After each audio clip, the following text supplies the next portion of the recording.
In this video, I'll show you how to unlock a Verizon phone so you can use it with any carrier, including AT&T, T-Mobile, or international SIM cards. Important Verizon unlock policy.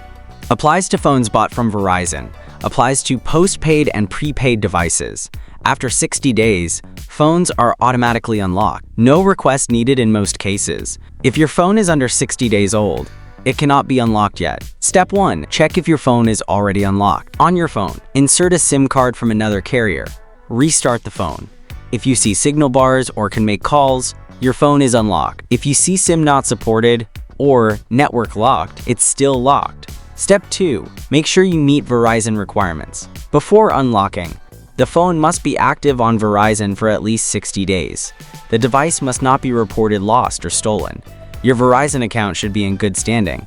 Step 3. Automatic unlock after 60 days. For most users, Verizon unlocks the phone automatically. No code or app is required. Just insert another carrier's SIM and restart. Step 4. If your phone is still locked after 60 days, try these steps. Restart the phone, update your phone's software, insert a different carrier SIM again. If it still doesn't unlock, contact Verizon customer support. Ask them to confirm the unlock status. Step 5.